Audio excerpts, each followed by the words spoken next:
So the topic this morning, joint venture in marketing. We want to look at joint venture marketing as it pertains to a service-based business, particularly us as local electricians. When somebody mentions joint venture marketing, it can have a whole range of meanings depending on the type of business that you are working in. So for me, a very simple sort of idea, very simple definition of a joint venture is working with somebody who is happy to recommend your services when you do the same for them.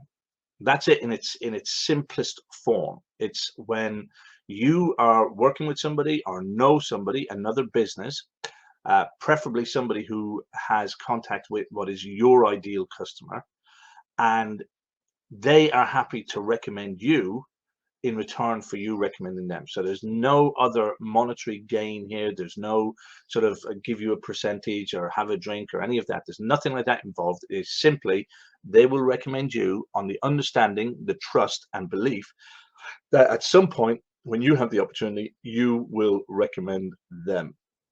And that is the basis, believe it or not, that is the basis of a company that is making an absolute fortune from doing this. And that company is BNI. So any of you who are involved in BNI, it is at its core simply a joint venture operation. It's networking. It is those introducing, and BNI act as the middleman, where they introduce the other people to one another. They give them a forum, an opportunity. In other words, a meeting place, a time, a structure that they put together to bring people together. Here's the news for you guys. You can do this yourself. You don't need the structure of something like BNI. Don't get me wrong. I'm not knocking BNI. And BNI was a fantastic organization. We did a lot of business through BNI when we were running Kent Electrics, and it's a fantastic operation. I'm not knocking it. What I'm saying to you is that you don't have to you don't have to get involved in that at the early stages of your business. You can actually do this yourself.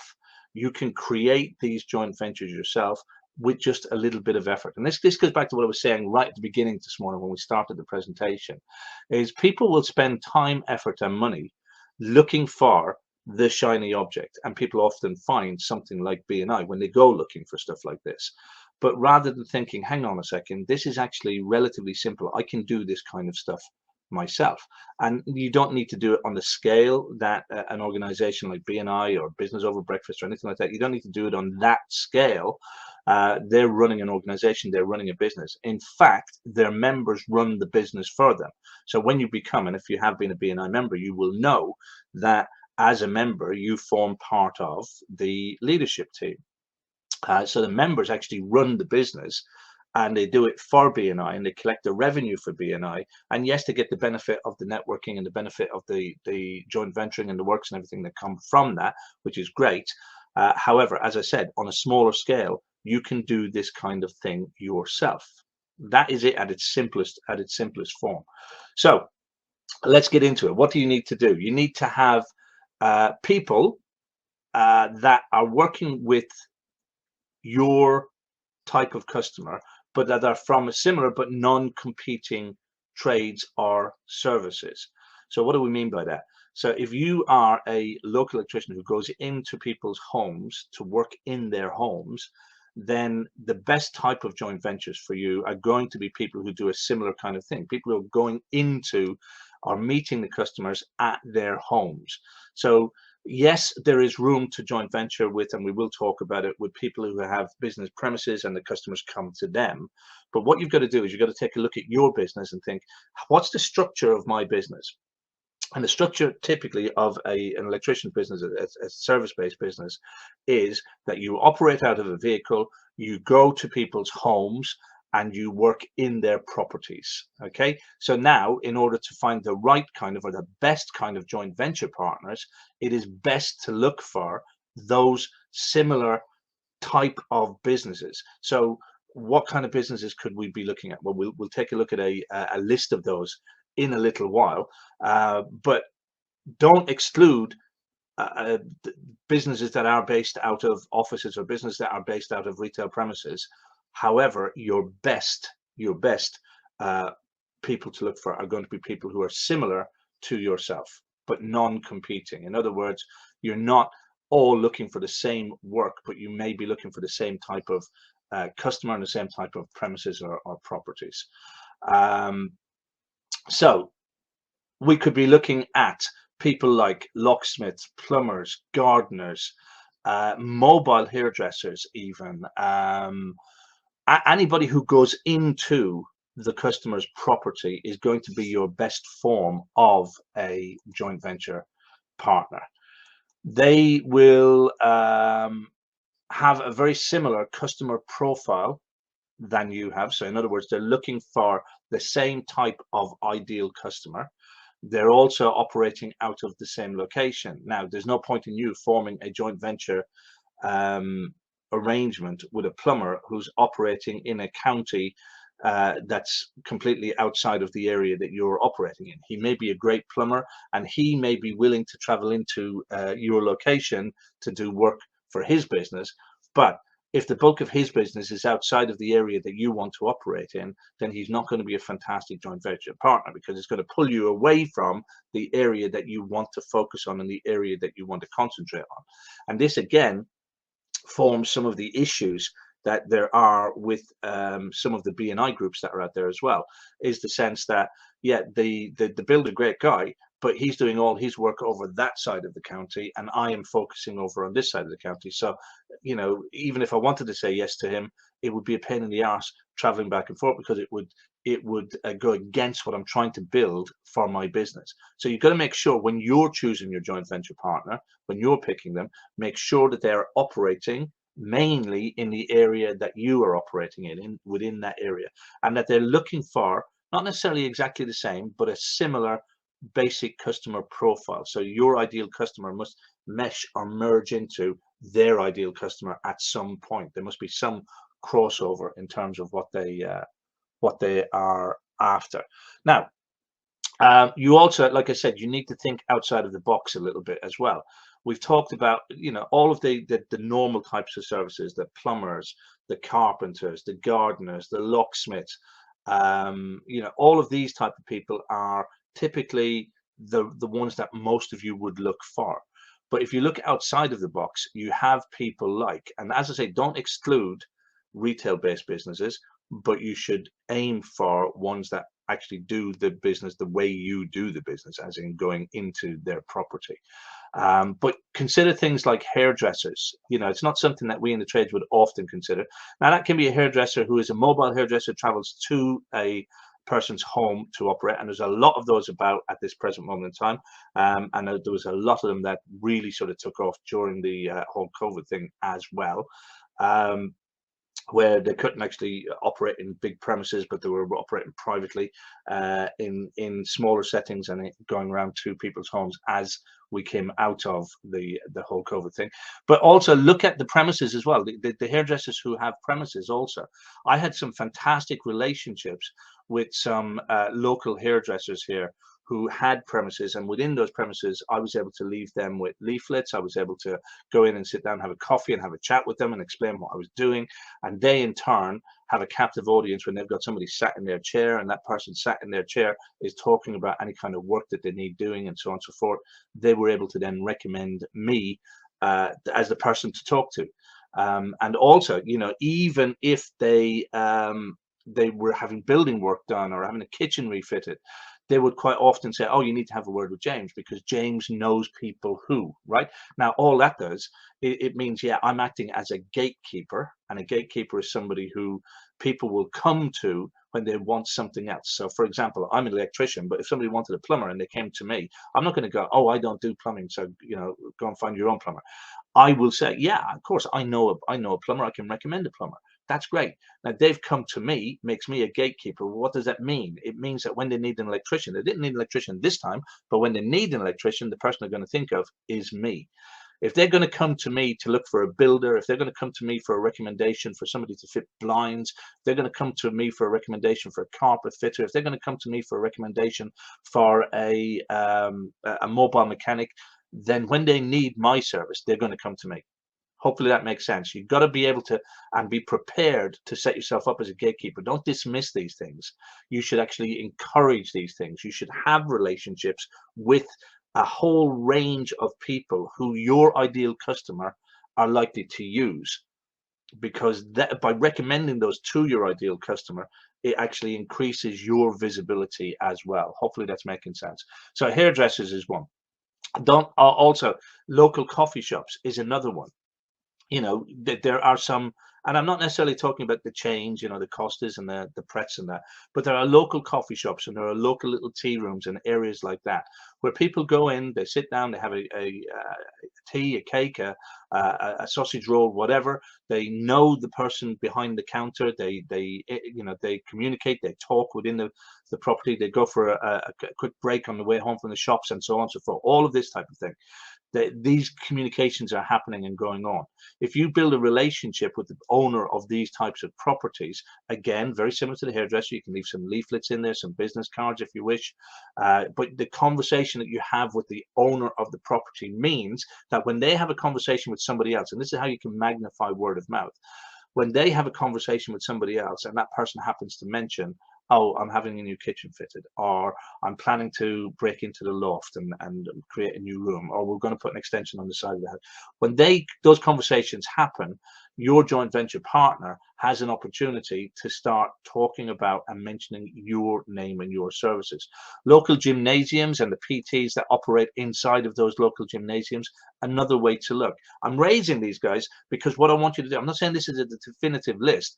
What I want you to do is I want you to start thinking outside of the box, because what we do is we look at this and we go, oh yeah, joint venturing is a great idea. I'll have a chat with the plumber and I'll offer him a drink for every time he recommends me. That's normally what happens, isn't it? I'll offer him a drink when he recommends me, or I'll speak to the spread, and when the spread comes across somebody, or the builder or whatever. You've got to think wider and broader than that, because your customer is using other services. Other people are gaining the trust of your customer. If these other people are gaining the trust of your customer, so imagine when the lady is sat at the hairdressers, or the bloke is sat in the barbers, and they're talking about having work done in their house, and the barber that they go for year after year after year, or the hairdresser that they go from month after month after month, whatever it is, these people mention you. That is almost a recommendation. It's a trust factor immediately. Very same thing with the person in the coffee shop. This is better than them picking up the local magazine. This is better than them finding you online. This is a recommendation from somebody that they trust. And quite, far too often we limit ourselves because we stop at the plumber, the gardener. We stop at the people that we're working on site with, and we don't extend this to the wider circle of people who may still be seeing and using our customers. And again, like I said, this involves a little bit of work. We're going to talk about strategy and how you can put this all together, but you've got to start looking outside of the box at these type of people as well. Like I said, this isn't a definitive list. All I'm trying to do at the moment is get you to engage your brain, so you could think, oh yeah, I could do that, and I could do this, and my ideal customer may be meeting this type of person or seeing that type of person. Okay, so we got a local gymnasium. The other one that I think is a good idea as well is your local tire shop. How often do people take their car in to have either punctures repaired, tires replaced, the threads measured, all of this type of thing, and they build a relationship with these people in your local community? We have one literally at the top of the road here, and I know the guys extremely well. Have been going in there over the years with the vans and so on and so forth, and now the personal cars and everything. And they do not just tires, but they do exhaust and stuff like that as well. They check the brakes for you, all that kind of stuff. But your customer is using places like this as well. So why not have that conversation with these people, involve these people in what you do in your business, so that they can actually recommend you and you can actually recommend them. It's a reciprocal agreement. If they're happy to recommend you, you are happy to recommend them. And you've got to look at the situation. How many times have you been in a conversation with one of your customers when they've mentioned stuff to you and it's just gone over the top of your head? Now that stuff could be, I don't know, they've got a wedding coming up. Well, what could you suggest or recommend for a wedding? Well, you've got hairdresser, of course. You've got the local cake shop that you could recommend. Yeah. How many times have you spoken to somebody who said, "Oh, I've got to do something about this spare tire, or I've got to get my joints sorted out, or I've got to do some exercise"? There's an opportunity for you to recommend a PT or a local gymnasium. People who have had issues with their car, the local garage or the local tire shop. There's any number of opportunities where you're in conversation with a customer that you get an opportunity to drop somebody's name into that conversation if you pay attention. But the beautiful thing about it is when you start doing that, then other people will start doing that for you as well. If you're recommending the plumber's going to recommend you. If you're recommending the hairdresser is going to recommend you. If you're recommending people go and visit the local coffee shop, then the local coffee shop's going to be recommending you. This is reciprocal, and that's the way you've got to look at it. It's not about exchanging, oh, have a drink or a couple of quid here, or a percentage on the job or anything like that. This is about setting up reciprocal arrangements. The other thing that potentials are things like nail bars or beauty salons, which can sometimes be separate to your hairdresser. Sometimes they're inside hairdressers, sometimes they're separate. And also, of course, don't forget your local wholesaler. Having an arrangement with your wholesaler in some cases can be difficult because they don't like to just recommend one person because they may upset other S.P.A.R.K.S that use them. However, it is still worth having the conversation to let your wholesaler know that you are interested in. If you are, like the type of thing I used to arrange with my wholesaler was, I'm interested in taking on small jobs. I know most of the guys aren't. Most of the guys, they want the big rewires and they want this and they want that, but I want small jobs. So if you've got a customer, a member of the public who comes in and they're buying a bit of cable to do a Saturday job or whatever, and they're asking for advice or help, then send them my way, because I'll happily give them the advice, but I may actually get some business from it as well. You're a wholesaler, you're not an electrician. If they want some electrical advice, then pass them my direction. I'll happily talk to them because that gives me the opportunity to build a relationship with them. Now, that's a comfortable way for your wholesaler to be able to pass people to you because, number one, you're interested in the small jobs when many people aren't. And it makes your wholesaler feel comfortable rather than you going, "Oh, any work that comes in, pass it on to me." But also, you're happy to give advice where many other people are not. Many other people are thinking, "Shit, I just want to get on with my day. I don't want fucking members of the public who haven't booked me to do a job. I don't want them calling me to ask me how I connect up a two-way switch and blah blah blah." Yeah, but I'm happy to do that because I know the value of building the relationship with that customer who may not use me on that day, but they may recommend me in the future. They may come to me in the future. I'm building my positioning in the local community. Hopefully that's making sense, guys. If this is making sense, let me see some thumbs, some hearts, and some smiley faces, please, going up across that screen. And by the way, reminder, if you're watching this on replay, then please do hashtag replay. Let me know that you are watching it on replay. If you have any questions now, please do hashtag question. Post your question and I will do what I can to answer it. Mr. Kennedy, good morning to you. Dan, Ollie Tyne, nice to see you out there. Good morning, sir. I think I already said Richard Bartley. I did indeed. Yes. Good morning, guys. Nice to have you all out there. So, as I said, we're just at the moment going over an overview of joint venturing, and so far we're looking at just keeping it out of the box. By all means, look at the regular things like the plumber, like the spread, like the builder, but think wider than that because there is a bigger audience out there. If your customer, your ideal customer, is buying other services, you've got to look at and think to yourself, how can I get involved in this? Now, yes, as I said, of course, if that service is going into their home, then that's going to be a much better match for you because it's going right into the heart of what you want. If it's a retail organization, don't exclude it. There's opportunities for businesses that are based out of offices or businesses that are based out of retail premises where the customer goes to them. That's a good opportunity as well. The ones that don't work so well are the ones where somebody's based in an office and the customer doesn't go to them. So in other words, the likes of I don't know, an accountant or a solicitor or whatever, where the customer phones them or operates through email or whatever, they may not be the best of matches. But there's any number of different businesses in your local community who are serving your customer that you can actually get involved with. Right. How do we go about doing all this? Well, first and foremost, you have to understand that if this is going to work, you have to make it work. There's an expression that I have in life, and it's not just relevant to this, but it works very well for this as well. And the expression is that if it's going to be, it's up to me. In other words, if something's going to happen, I have to make it happen. I cannot sit back and hope that it's going to happen. I can't sit back and just give out the idea and then hope everybody's going to latch onto it and go, yeah, yeah, this is great, and I'm going to get involved. Because one thing I've discovered in life is human beings are not that way. People get so wrapped up in their own lives. In fact, some people get so wrapped up in trying to make a living that they're not living, if that makes sense. They get so wrapped up in, I need to earn money this week, I need to get out and graft, I need to do, that they're not seeing the wood for the trees.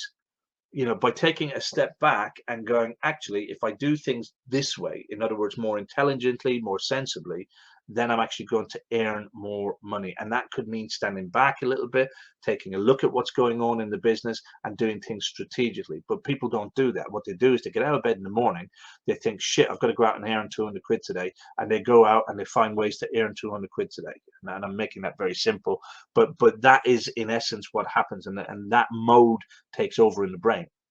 So when you're standing back and thinking strategically, because you're a toolboxer and you're thinking, actually, no, marketing is important, because if I build a funnel, I get the work coming in. If I get the work coming in, I can cherry pick the work coming out. Therefore, I can increase my prices. When I increase my prices, that gives me time, and so on and so forth. You'll know that. You're thinking that. So just dropping a seed of an idea in front of everybody else and hoping that they will pick it up is a bad expectation, because they just won't. So you need to lead them into it. You need to bring them along with you, which means you've got to do the work. And I know some of you will sit back and go, oh, but that's unfair.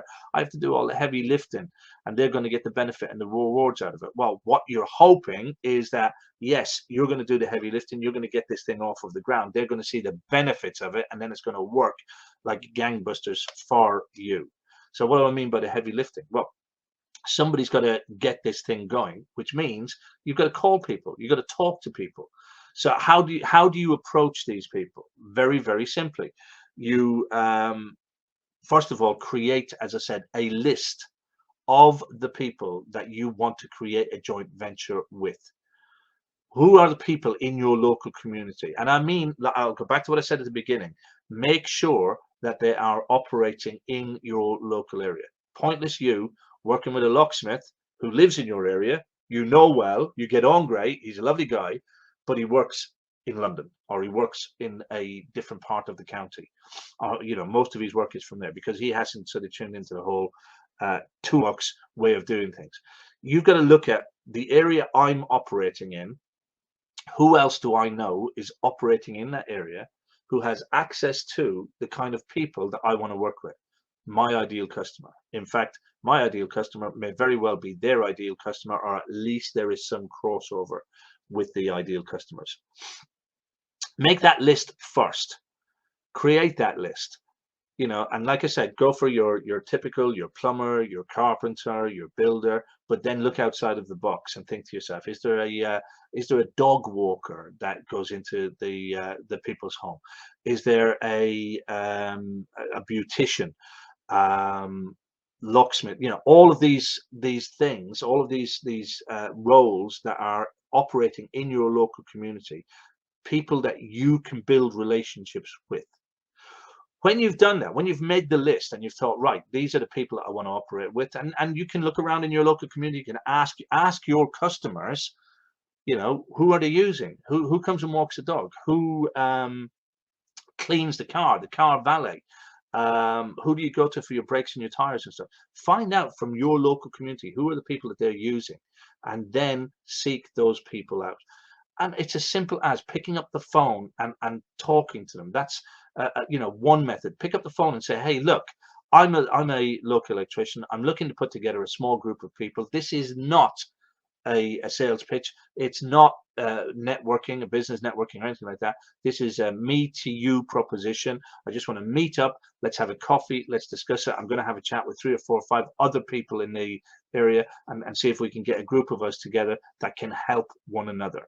Who's not going to respond to that in a positive way? You're going to get some people that are going to be skeptical. They're going to think you're selling something. That's fine. Just do what you need to do to convince and persuade them that you're not selling anything. All you want to do is build a relationship. This is the effort and time that needs to be put into this. It's like all these things. If you don't put the effort in, you ain't going to get the results. Simple as that. And if you look at it and go, oh fuck, that's a lot of hard work. Think about what the possibilities are out the other end of that hard work once you get this up and running. And think about, again, people go and they pay Business Over Breakfast, or they pay BNI their annual subscription, and then go and do this for them to build their organization. Why would you not put the similar type of effort in for your own business? So phone calls, one of the best ways. Pick up the phone, talk to people directly, explain what it is you're trying to achieve. Send out letters. If you don't know the people well enough to actually phone them, send out a letter. Now, a letter can be either a physical mail letter with a stamp on it, or it can be an email. So you can send out an email. Contact people through Facebook, through Twitter. Look for these businesses that are out there operating in your local area on social media, and then approach them very, very simply. Private message them on Facebook, private message them inside of LinkedIn. Send them a WhatsApp message, whatever way you can contact them. Explain in very simple terms. You don't have to go into great amount of detail. I just like to get together, have a coffee, and talk about how we can help one another with business in the local area. Not selling anything. I'm not belong to any organization.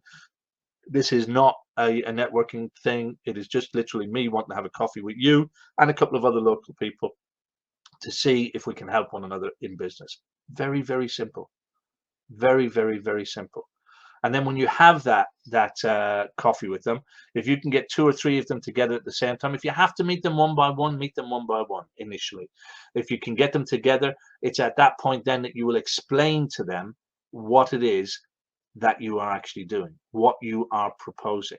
And simply what you're proposing is that you have a reciprocal arrangement whereby I will be happy to introduce you to my customers. Obviously, make sure that the people that you're bringing into your circle of joint ventures is a bona fide tradesperson. Do some due diligence, make sure that they are good at what they do and they're not somebody who's going to drop you in the shit. That's the last thing you want to do. But then you explain to them, I'm going to be happy to recommend you to my customers. All I'm asking is that you would be happy to do the same for me. It's as simple as that. That's how simple the arrangement is. We can formalize that by having a regular meeting if you wish. We can meet once a fortnight to see how we're all getting on, maybe even talk some marketing strategies. You can take some of the tips and information that you're learning from the toolbox and help these people with this information.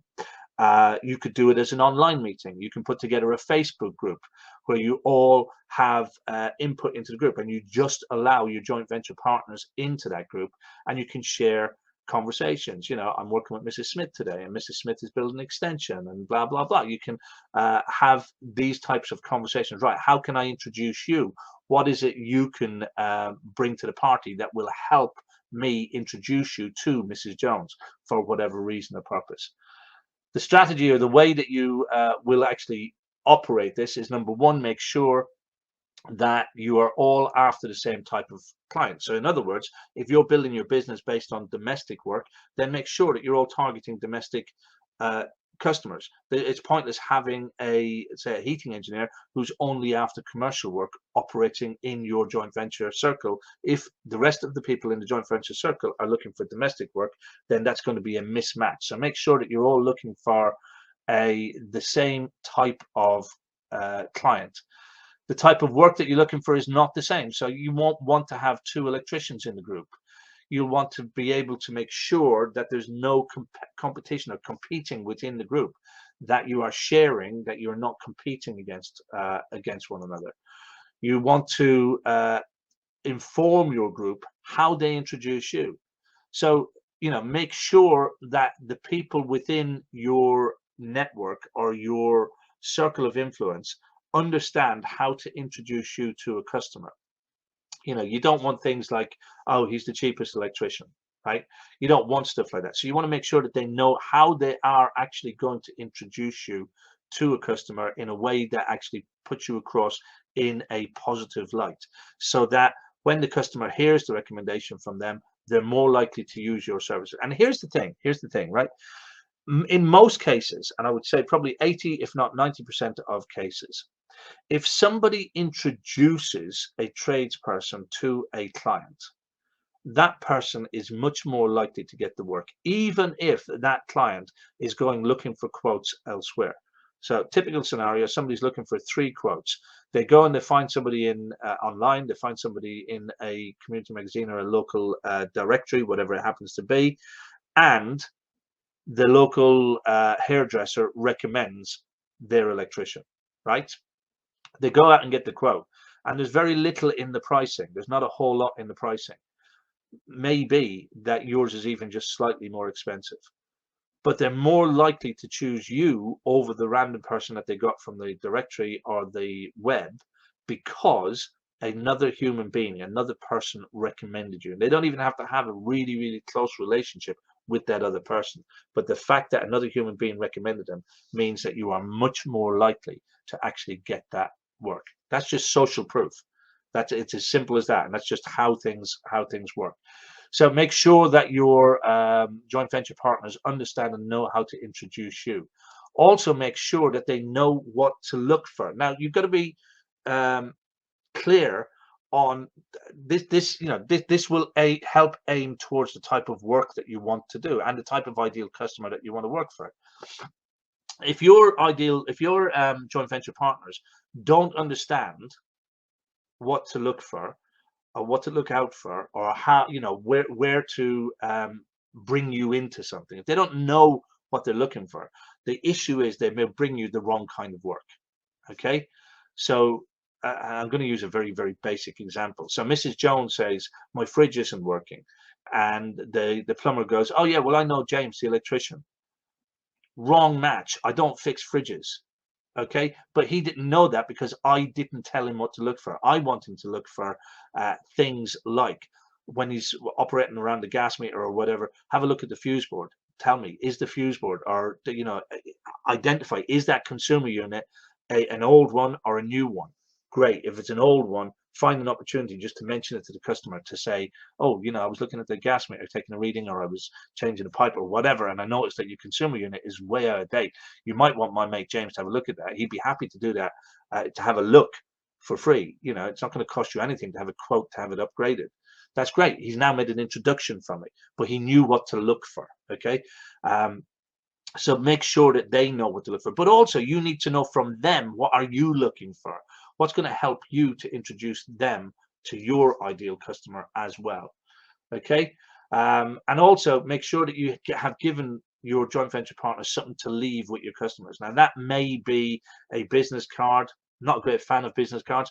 It may be one of your leaflets. I'm much more a fan of one of your leaflets. If you have a small offer that you're doing, and you have a coupon, which is another thing that we did with our joint venture partners, is from time to time we would have coupons for various different things. So for example, a consumer unit. Now, many of you know my feeling on discounts. I don't want to go into discounts in a huge way at the moment. I'm not a fan of discounting things when people ask for a discount, but I am a fan of creating offers which have discounts built in. Slightly different scenario, subject of a whole different lesson. But from time to time we would have an offer, say like a consumer unit bundle offer, and we would give coupons to our joint venture partners, so that the hairdresser, the plumber, so on and so forth, would have these coupons. So if somebody mentioned that they were needing a consumer unit replaced or whatever while they were out working, they don't even need to have 3, 4, 5 of these in their van, and if somebody mentioned that, then they have an opportunity to pass the coupon and say, oh, James is offering £100 off on every new consumer unit this month, or whatever the case might be. So you can leave, but make sure that your joint venture partner has something that they can leave with your potential customer, so that it's going to be easier for them then to contact you later if they don't want to contact you straight away. Hopefully some of that has made sense for you this morning, guys. The whole idea of joint venturing, like I said, it involves work on your part. Somebody's got to put this together. And many of you, if you've been involved in any networking organizations or networking groups, you've done this, but you've done it for those groups. You can do this for yourself. It just needs a little bit of legwork in order to get it off the ground. And with a little bit of legwork, you can reap really good rewards, because you build a network of people around you who are happy to recommend you on the basis that you're happy to recommend them, and you have access pretty much instantly to their customers, because if they are getting if they're building a relationship with you, then they're going to be much more inclined to recommend you to their customers. Hopefully that makes sense, guys. Right, we've just hit that on the button, 6:30. If you have any questions, please do ask your questions now. I'm more than happy to stick around and answer any questions that you have. If you haven't got any questions, we will wrap it up and we'll call it a day.